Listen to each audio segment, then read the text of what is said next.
Sephora était une jeune fille de 18 ans quand elle réussit à obtenir une bourse d'études et part étudier en Russie.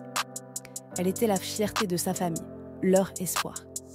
4 ans après, elle obtient son diplôme en logistique et transport et tout a commencé à s'effondrer. Trouver un travail s'est révélé bien plus difficile que prévu. Ses papiers finissent par lui être retirés. Elle fut obligée de rentrer au pays. Quand Sephora est rentrée au pays après 5 longues années, c'était un véritable soulagement. Elle retrouvait enfin sa famille. Après les galères qu'elle avait traversées en Russie, il y avait cette joie de rentrer chez soi. Et surtout, pour la première fois, elle ressentait un respect nouveau. Celui qu'on accorde à quelqu'un qui a vécu à l'étranger, à celle qui, pensait-il, allait changer la destinée de la famille.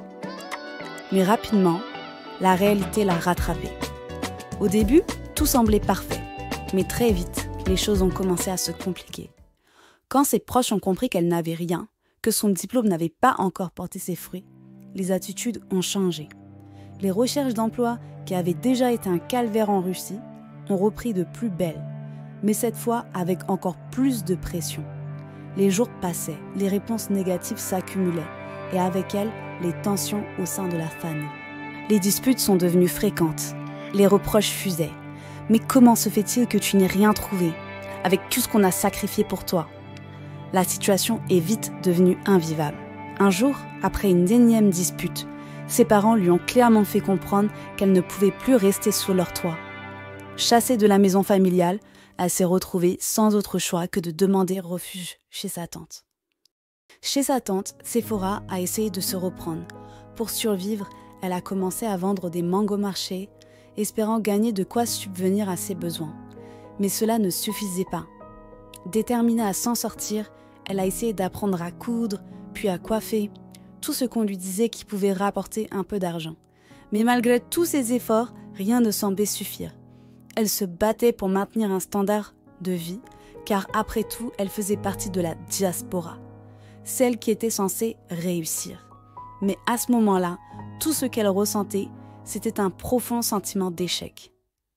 Un jour, alors qu'elle vendait au marché, elle a croisé une amie d'enfance. Son amie, étonnée de la voir là, lui a demandé ce qu'elle faisait. Sephora a menti, disant que sa tante l'avait appelée pour l'aider au marché, mais la vérité, c'est que c'est à ce moment-là que tout a basculé pour elle. Elle ne supportait plus ce contraste entre ce qu'elle était supposée être et ce qu'elle vivait réellement. Elle s'est mise à chercher des moyens de gagner rapidement de l'argent. Elle a essayé les jeux d'argent, elle prenait des risques. Elle ne se reconnaissait même plus. Tout cela la rongeait de l'intérieur, mais elle ne voyait pas d'autre issue.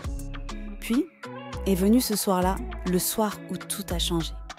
Sephora a accompagné une amie dans un restaurant chic. À la fin de la soirée, un homme a glissé une enveloppe d'argent à son amie. Sephora était perplexe.